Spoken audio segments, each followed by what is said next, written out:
Warning: the following podcast contains graphic content that may be disturbing or triggering to some listeners. Discretion is advised.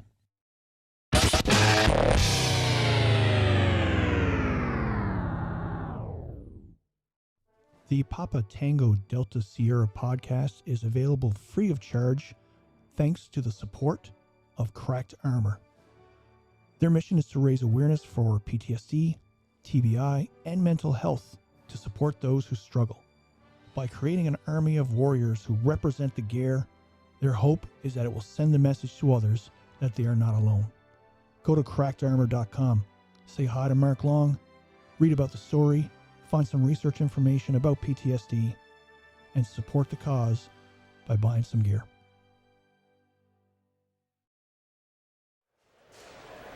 (10-9). Did you say Papa Tango Sierra Delta? 10-4. There's so much left to do, so many things I wanna say, and I say, don't make the change. If it rains every single day, I'll fight to blow it all away. This is episode 11 of the Papa Tango Sierra Delta podcast. My name is Larry Payton, and I have been diagnosed with complex post-traumatic stress. I'm going to start off the episode by giving a shout out to a good buddy of mine who's from Australia. He's a retired copper from Australia. We have some great conversations about complex post-traumatic stress. We both struggle with it, and it's great that we can actually be open with each other. So the neat thing was that he would frequently call and I would never answer.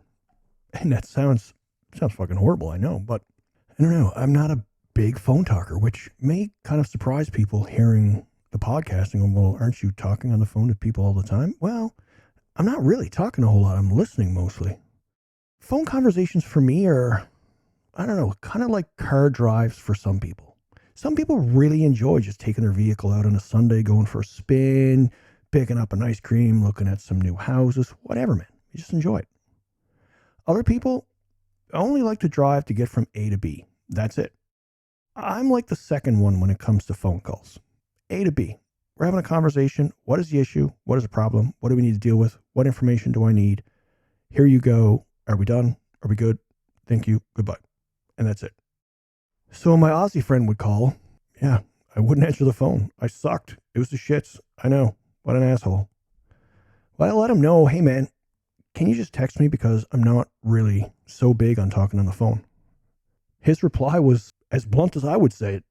He just said, man, texting's fine for you, but I need to talk. And that did wake me up. So we talk more often on the phone now. And it's good for him and it's good for me. One of the things we talk a lot about is the concept, well, not even the concept, the reality of bullying and harassment within organizations, such as police forces, firefighting units, paramedic units, hospitals, within the military, so on and so forth. There is a lot more bullying and harassment than the average person would ever conceive. I mean, you think, let's just look at cops, for example. Well, aren't you guys supposed to be doing good? Aren't you guys supposed to be out there helping everybody? Yeah. Well, how in the fuck is there bullying in there? Well, there is. How's there harassment in there? Oh, there is. My Aussie friend refers to it as not police management, but police mismanagement. He talks to me about the shit that he's dealt with over his career, the amount of bullying, the amount of harassment, the amount of absolute and utter bullshit that came from within his organization. I mean, yeah, he talks about seeing a lot of dead bodies. He talks about the scars that those have left. But his biggest issues have to do with the internal harassment, bullying, lack of support, pushback, so on and so on, that came from his organization.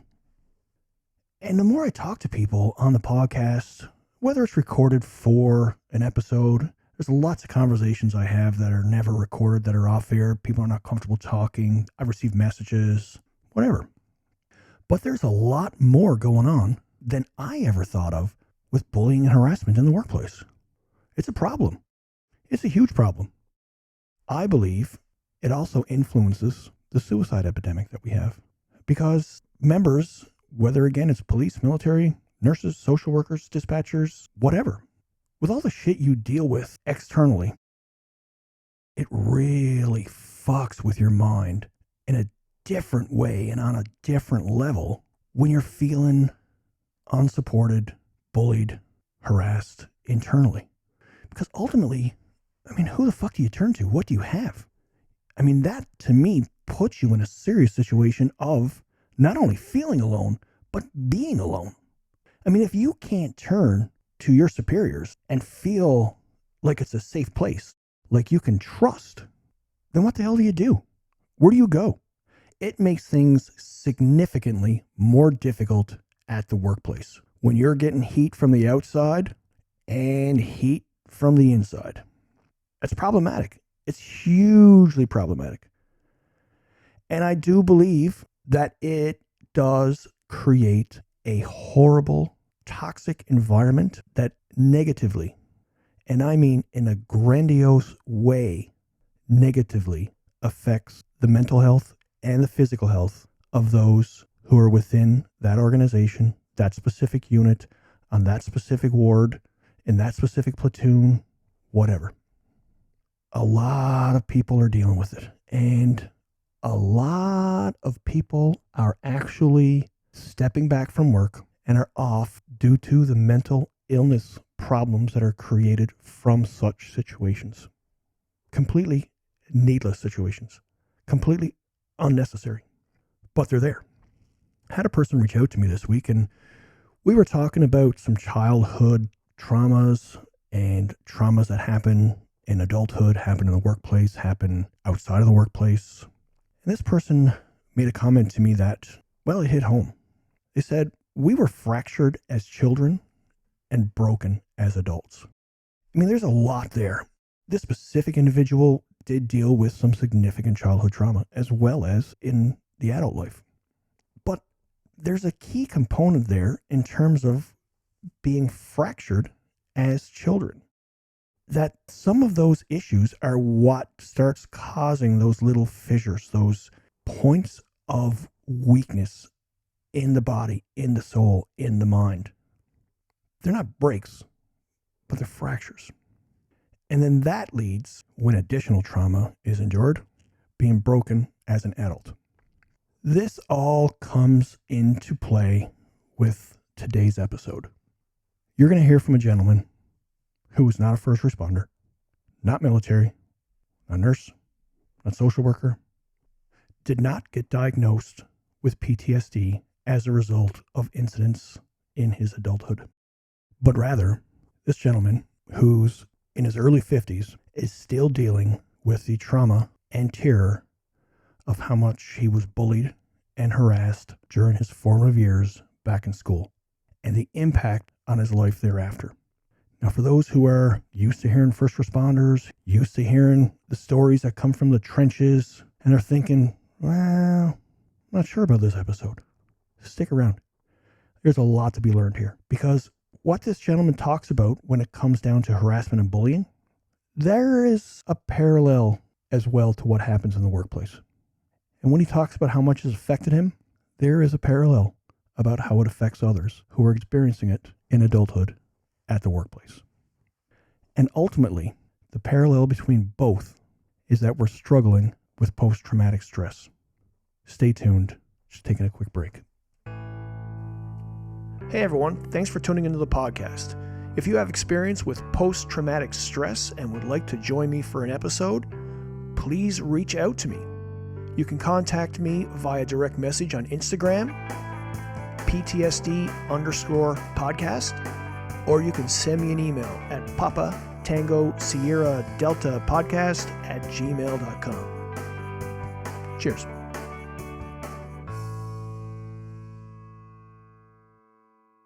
We are back from the break. Thank you very much for returning to the Papa Tango Sierra Delta podcast. I'm looking forward to introducing today's guest, Rob Ashby.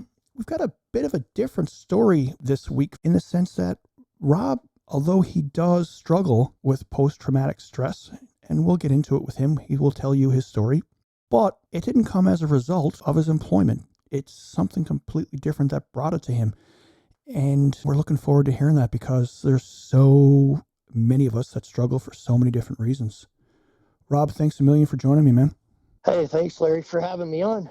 Rob, you're out of Chatham, Ontario. Is that correct? That's correct. I guess the easiest thing to say to start is tell us about your story, man. Tell us about your journey. Start from the beginning and let's go from there. Okay, it started back when I was at the age of 5. I was in kindergarten and just started getting picked on, by the older kids. And of course, that started kids in my class starting to tease me and that. And I ended up with glasses and they were really, really thick. So I started being teased, being called Coke bottles and stuff like that. And people would come up and lick their fingers and smear my glasses and go blind man and just stuff like that. And through the grades, I was in grade 6 and I was out for about a week because I had the flu. I remember I was getting off my bike and walking to the asphalt, and this girl and her entourage, for the lack of a better term, come up to me and she looks at me and she goes, "Oh, you didn't die. That's too bad." Wow. Yeah. And then in the same breath, she turned and she says to me, she goes, "Why don't you just go home? Nobody likes you. Nobody wants you here."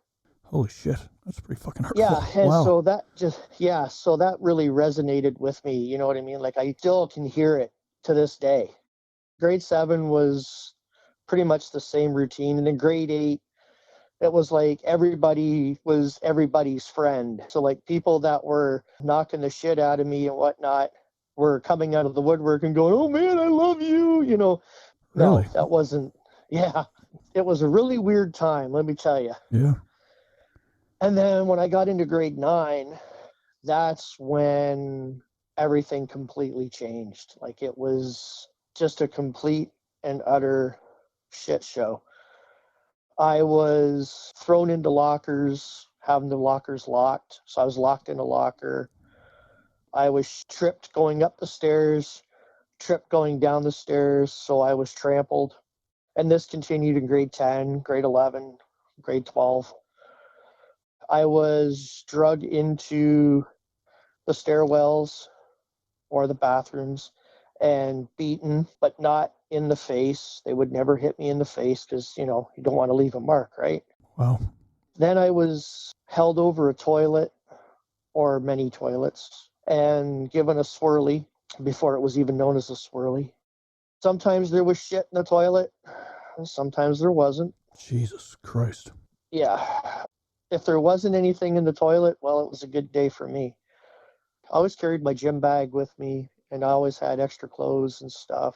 Just in preparation for those kind of things, Rob? Like it happened that often that you needed to take extra clothes with you all the time? Yeah, it did. It happened. Some days were good. Some days where, nothing happened, but I always walked on eggshells. I basically, for the 5 years that I was in high school, I lived in fear. Oh my God. The minute I walked through those doors, it was like, okay, what's today going to be like? I always had my gym bag with me, always had clothes in it, always had books, like my books for the day, and always had my coat with me. And so at 3:20, when that bell rang, I was gone. Well, I basically ran for the nearest exit and was gone. And my parents, I went to my parents earlier on back in public school, and I told them what was going on and stuff like that. And they were basically like, "Well, what do you want us to do about it? Fight your own battles. I can't fight them for you." old school mentality, right? Yeah, pretty much, Yeah, right? Yeah. Because how old are you now, Rob? I'm 53. Okay, so yeah, I'll be 50 in a couple of weeks. So yeah, I kind of understand nice. the age. That's not nice, Rob. That is not nice. Yeah, I know. We're getting old. But no, I understand. I definitely understand the age and the time period. Basically what you did, you were expected to just go deal with that shit, and that was that.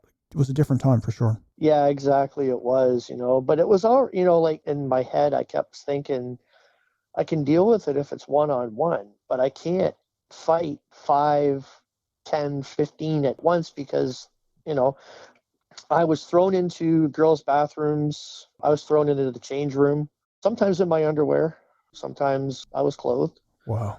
I was locked out of the change room in my underwear in the hall. Sometimes I was locked outside in my underwear Wow. in the cold. Jesus. Like, oh yeah, it would be like -4, -5 out, and Rob would be standing outside in his underwear. Wow. Yeah, and so and I always got in trouble from the teacher. I'd always tell them that it wasn't my fault, it was somebody else and that. And of course, my teacher didn't want to listen to it. He blamed me for it. So wait, now yeah. you're getting bullied. You're being put outside in the cold in your underwear, and then you're getting in trouble for it. Yep. Holy Jesus, man. Yet, I mean, obviously that is going to leave some serious scars and trust issues. Oh, big time. Big time. I had a friend, I guess, more an acquaintance, I guess you could say now, for lack of a better term. He was the type of person where if nobody else was around, I'll call Rob. Right.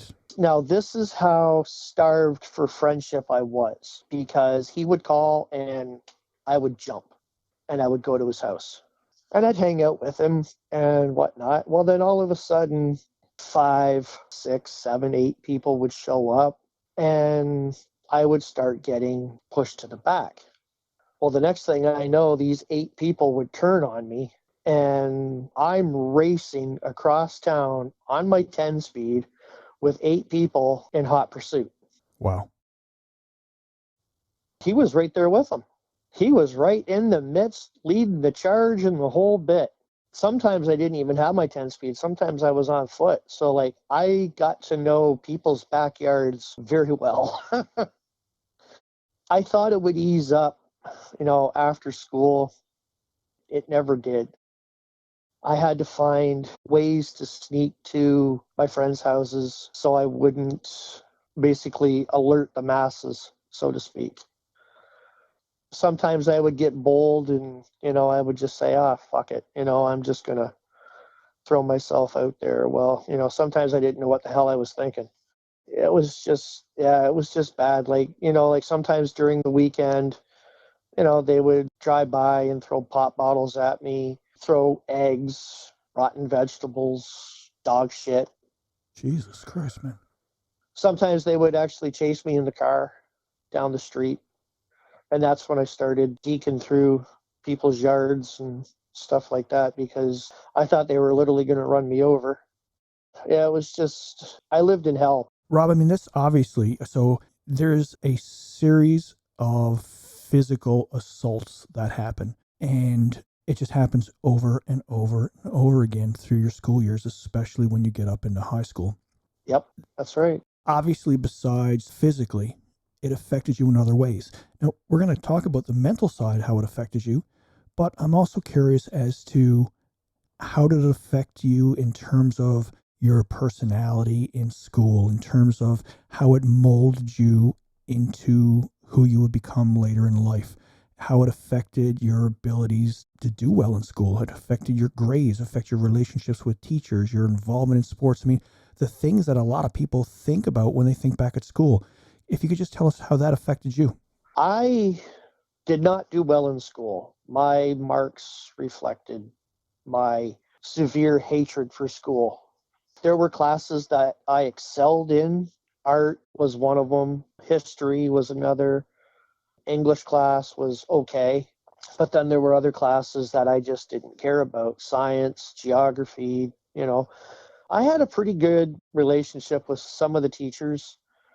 My French teacher, Mr. Hoyles, he was amazing. He was an amazing teacher. He was the type of guy that after class, you could just go and sit and talk to him. If he didn't have another class, you could sit there and talk to him all, for an hour and whatnot. That's awesome. Awesome. Yeah, he was really, really awesome. And that's another class that I really excelled at was French. I loved French class. But I guess basically I became Robin Williams. I hid my pain. I hid my suffering from my friends. I hid it from my parents. I became the class clown. I would make jokes about everything and anything. A teacher would try to give me shit, and, I would just laugh it off. And needless to say, I got to see the principal a lot. Yeah. I got suspended, a few times. My friends did not know what was going on. I didn't want them to know because I didn't want it to bring it down harder, if it could get any harder. Yeah. So basically, I just became this comedian who basically lived in fear. Now I can't stand being in large groups. Like, I utterly despise going to Walmart, but I can go to a concert. Like, I can go to a rock show or a heavy metal show, no problem, because everybody there is like-minded. We're all there to see the band. We're all there to have fun. Right. You throw me into a social setting where there's 10, 15, 20 people. Oh, hell no. I'm looking for the door. I want to get out of there because I am so hyper vigilant now. It's not funny. Absolutely. I carry 2 knives on me. I carry one on my hip, one on my pocket. And really, really good friend of mine who's my sensei has been teaching me Kempo karate. So now I have that in my arsenal, as well as I know a little bit of Muay Thai kickboxing. But when I'm out in public, my head is on a swivel. Because you're used to being attacked, right? Exactly. So we are obviously going to hit on the mental side of it, and that is the main thing we want to talk about. But I just Right. want others to understand as well that besides the scars that it causes physically and mentally, there's also, social and career scars. So, I mean, after school, did you go to university or was that a hell no? I really wanted to be an EMT. That was my goal. I wanted to be an ambulance attendant / paramedic. And then I wanted to get into air ambulance. That was my biggest goal, was to become an air medic. I went to college and I ended up failing out in the first term because I started drinking when I was 13. And by the time that I got to college, it was just, I was out of control when it come to drinking. Wow. Yeah, and I got into drugs at the age of 15. I looked for anything and everything to numb the pain that I was in.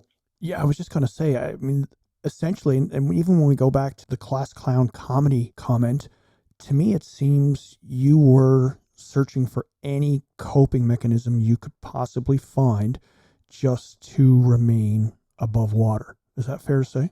Exactly. I used to listen to the radio all the time. If I wasn't going to my friends' houses during the week or on the weekend, I was a hermit. I lived in my room. I had a really nice stereo in my room, had all kinds of records, had my dad's records. Of course, then there was the radio, and I listened to 98.7 WLLZ and 101 FM WRIF out of Detroit. And it wasn't until one night I just started going up the dial and I got to about 107.3 and I found this station out of Elyria, Cleveland called Z-Rock. And the first song I heard was No Remorse by Metallica. All of a sudden it was like I was home. I found the music I was looking for. I can't describe how it was, like euphoric and it was kind of warming at the same time. It was like all of a sudden this become my fortress of solitude. And so heavy metal really played a vital role in my youth and still today. I still listen to it. I play it. I'm in a heavy metal band. So metal really, really played and still plays a huge part in my life. So, Rob, we are going to come back after the break and we're going to hit on how you were affected mentally and how music has really been something that's helped save you. Just take a quick break.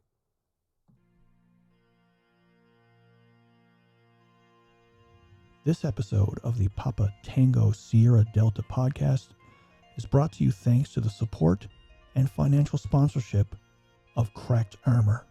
Go to crackedarmor.com, read the story, buy the gear, wear it to send a message to others who are struggling that they're not alone. Also to Willow Tree Farms, care of Jason Sobkowicz, another member who is struggling with PTSD and who updates his Instagram frequently to share his story. You can follow him at jason.sobkowicz.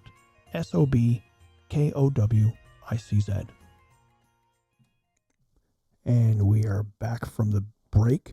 Rob, just want to start by thanking you for sharing so much with us. And I know that's been difficult and painful, and I really appreciate your willingness to talk about it. If we could get into mentally how this all affected you, what happened? I mean, obviously, there's absolutely no doubt. I mean, it's left something resonating with me here, just how much you had to deal with in school. How do all these physical assaults, trust problems, ultimately completely and utterly bullied throughout your childhood, how did this all end up impacting you mentally? Well, the age of 16, I was completely blotto. I'd had probably almost close to 3/4 of a bottle of vodka. And I was drunk. And I took my knife and I couldn't stop crying. I couldn't stop feeling the hurt, feeling the pain, hearing the voices in my head that I was worthless, that I was nothing, that I was just an utter fucking piece of shit that would never amount to anything. And I had enough. I mustered up the courage. I opened my knife and I cut my wrist. Wow. And the initial cut that I made into my wrist, as drunk as I was, I felt the pain. And I dropped my knife and I right away grabbed my handkerchief that was in my pocket and tied it off on my wrist. I sat there and just rocked back and forth in the middle of the football field and cried until I finally had enough. And it was like, okay, well, I guess I better go, stagger my ass home. And I tried again at 17 in my room. I just couldn't do it. I just couldn't slash my wrist. I was like, there has to be a better fucking way for me to leave this world. 18, again, I'd probably had about, 8 beers in me. My parents weren't home. My brother was gone. And I walked out into the hall behind my door and I grabbed my 870 and a shell and I walked back in my room and I closed the door and I put the shell in and I closed the breech, loaded it, sat there for a few minutes, and again, I could hear the voices as clear as day. I could feel the torture that they did to my body. And that was it. I put my mouth on the muzzle and I put my thumb in the trigger guard and I pulled the trigger. And the safety was on. I forgot to shut the safety off. Jesus. I unloaded the shotgun. I left it laying on the floor with the shell, and I curled up in the ball in my bed and cried like a baby. And you know something? They always say that a person that's going to commit suicide always regrets it at the last minute. The second that my thumb clicked that trigger, I didn't want to do it. I didn't want to die. I had all these memories come back into my head, like, how would this impact my parents? Opening the door up and find me splattered against a wall. How would this impact my friends that, never ever knew what was going on? And so I had all these thoughts rushing through me, and that's when I just started crying uncontrollably. Of course, years later, I always had a problem with relationships with girlfriends and stuff because they never could understand. I was always very irritable. I was always very moody. I always walked around basically like I was in a thundercloud. And I could never figure out why I was so angry all the time, why I was so hyper vigilant, why I was so, just not myself. And then it wasn't until I met my wife and, she was like, maybe you better go talk to the doctor. This isn't you. So I went and I talked to the doctor, and the doctor says, okay, we're going to send you for tests. And so that's when they diagnosed me about 15, 16 years ago. They diagnosed me with PTSD. And so it was like, okay, so, of course, the great thing about the internet, I started doing all kinds of research. I found out, and then I worked 18 years as a security guard. Most of the time I worked by myself. So that was really good. It kind of sucked though, working by myself, because I always liked having somebody to talk to and whatnot. I missed my kids growing up because I was working 60, 70 hours a week. I left after 18 years and I started working for an aluminum manufacturer. And all of a sudden, it was like everything started coming back. I started becoming distant. I started losing interest in playing my Xbox. I started losing interest in playing my guitar. I just started losing interest in everything. I went to the doctor and I told the doctor what was going on, and the doctor says, okay, well, I can give you this to, and I was like, no. I'm not taking any pills. I'm not living in a pill bottle. Again, my drinking started getting out of control. And then I thought I was okay. Everything started to turn around. It was like I was on the upswing. My moods were great. I was going to work and, everybody could hear me throughout the plant when I was singing away and whatnot. And then boom, I had this relapse all of a sudden, and I was working with this kid, and he was about as useless as tits on a goose. Finally, I turned and I looked at him after having it, because I was the only guy in our department that took time to read the Traveler and, took time to examine all the parts and make sure they were all good before we packed them away. And I was in the shipping department. And I ended up flipping on this kid. I just blacked out. And so everybody was like trying to get me off this kid and, whatnot. And so I left and I instantly called my doctor, told my doctor what was going on. This was on the next day. And my doctor says, get in here now. Don't waste time. Get in here. So I came in. We started going through all a list of medications that he could put me on and stuff. And I said, I think I'm ready for it. I think I'm ready to be on medication. He said, I knew that 2 years ago, but finally you've come to me and you've admitted that you need it. So, because I had all these barriers in place, I could catch myself before I got angry and before I got depressed or before I got into this. I had all these barriers in my mind set up, and music again played the biggest part of it. At that point, everything that I was trying to put in place, it was just smashing through. The nightmares were becoming out of hand. I gauged my nightmares in 3 stages. The first stage is I just kind of wake up and go, wow, that was fun. And I can roll over and I can go back to sleep. My second stage is when I kind of just wake up and I sit on the edge of the bed and go, oh, fuck me, what was that? And then I have to go downstairs and, watch TV or listen to music or something to distract my mind. Yeah. The third stage is when I wake up and I get very violent. I start swinging and I'm screaming and I'm crying and oh, fuck. My wife goes through hell when I have a third stage. I don't even sleep in bed with her anymore. I sleep downstairs in the basement on a couch because I have unconsciously, I don't know. I have hit her, and of course I scare the shit out of her when I wake up screaming. And so I just remove myself and put myself downstairs in the basement because I can't live with myself knowing that I've hit her. You know what I mean? Absolutely. So 18 months ago, I slid, and I hit the fucking bottom and just kept tunneling. I saw nothing but black, and I became so distant, so withdrawn that I didn't want to wake up anymore. I just didn't want to fucking be here anymore. Regardless of my granddaughter, regardless of my wife, my kids, my mom, my dad, regardless of anybody, I didn't give a shit. I just didn't want to fucking be here anymore. And a buddy of mine took me for a ride. And we got out, and we were kind of walking away from the vehicle, and he turned and he grabbed me by the scruff of the throat, and he pulled me in. He's a big guy. Yeah.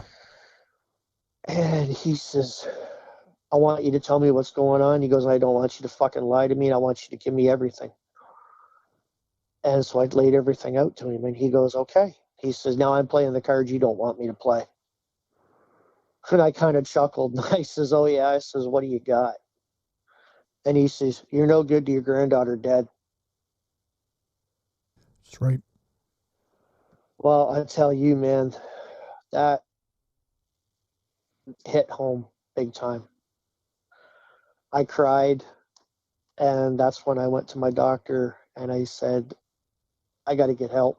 And my doctor goes, well, I thought you were getting counseling already. And I says, no. I said, every door that I was opening was slamming shut in my face because nobody in southwestern Ontario knows how to do trauma counseling. So he goes, okay. He says, I got one more call to make. He come back and he says to me, he says, you'll be getting a call in about 2 to 3 days. Well, I'll tell you something, Larry. When I left that doctor's office and I put the hand on my car door to get in, that's when I got my phone call, and I was in counseling that Friday. It was just that quick. Wow. That's amazing. That's amazing. My therapist is, oh my God, she is so awesome. I couldn't ask for a better person. And she told me about 4 months ago that the first day that I walked through the door, she should have brought me into the hospital on a Form 1. Wow. For those that don't know what a Form 1 is, a Form 1 is a 72-hour hold pending psych eval. I was that bad. Yeah. I didn't know it. But if it hadn't have been for my buddy taking me for that ride, I was just days away from ending my life. The pain had gotten so bad that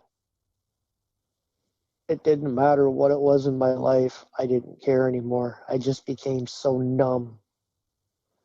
Yeah. I mean, Rob, I'm just gonna give you a second here. Just I know you're getting upset, and I just want you to collect yourself, and just want everyone to come back. And one of the things you said several minutes ago, which I think really captures kind of the diversity that constantly goes on inside the head of someone who struggles with PTSD, is when you commented that you worked alone, and you said, I worked alone, and it was a good thing. But man, it really sucked because I kind of like having someone to talk to. I mean, that one statement just so clearly demonstrates just the constant conflict that's going on in your mind in terms of what it is you want. That I want to be alone, but I want someone to talk to. And they're two totally different things. I mean, you can't have someone to talk to and be alone, and you can't be alone and have someone to talk to. You may be able to feel that way. You may feel alone, in the middle of a Costco, but you're not alone. And again, Rob, I think you did a fantastic job there just saying that. I mean, those words resonated the fuck out of me because I could understand that. I could so definitively understand wanting to be the hell alone and yet wanting someone I could talk to. Yeah, it does kind of fuck you up a little bit, right? Just a wee. Yeah, just a little bit. So, Rob, tell us about your music because, you and I have had a conversation before, and you had introduced me to some of the songs you write, which reflects the pain that you've endured and still endure, but it also gives you an outlet. Can you tell everyone about that? Well, since I can't work no more because of my CPTSD, I work on my music now. I focus on writing, creating music, and playing my guitar. So I have actually two things going on. I have my solo project that I work on, and then I have my band. My solo stuff is basically all about me, all about the journey that I've gone through, the rivers of shit that I had to swim through. I recently just recorded a song called The Man I Am Now, which basically talks about coming out of the darkness and my journey more into the light now and becoming more, I guess, in tune with everything that's going on around me and what's going on inside my head. There's another song that I worked on called Why. I wrote it about 16 years ago. Basically, it's me asking, like going back to that teenage boy and asking why. Why is it me? What was it about me? Why did it happen to me? And there were all these questions going on inside my head that I know I'm never going to answer, that I know will never ever get answered, but they're there. And so I wrote this song. Yeah, it could be that 5-year-old kid, it could be that 16-year-old boy that's with the knife in his hand, or the 18-year-old with the shotgun in his, it could be any stage of my life. Even now, I still wonder why. I have a few other songs. There's a song called Erase Me. There's another song called Silent War, which is basically everything that goes on inside my head. I recently got asked by a woman in Walmart, and I have a sweatshirt on that says Foxtrot Uniform, Charlie Kilo, PTSD. Fuck PTSD. I had a woman come up to me and she goes, I don't want to seem rude, but you have PTSD. And I says, yes, ma'am, I do. I said, I have complex post-traumatic stress disorder. So she asked, what's it like having CPTSD? I said, have you watched the movie Braveheart? And she goes, yeah. I said, okay, the one battle scene where you've got the English on the one side, the Scottish and the Irish on the other side. She goes, yep. And I says, and they're marching into the field. I said, then all of a sudden they just run and it's just a mosh pit of mayhem and carnage and stuff. And she goes, yeah. I says, that's what it's like inside my head every day. Very well explained. Wow. I like that metaphor, man. That's a great comparison. I searched for a way to try to explain it to people that have no idea what we go through on a daily basis. I tried to search for a way to compare it, and that was the only way that I could do it. The inside of your head is you are taking literally a shit kicking. You're hitting the nail on the head. Absolutely. I really, once again, appreciate you talking about this, sharing your experiences and your journey.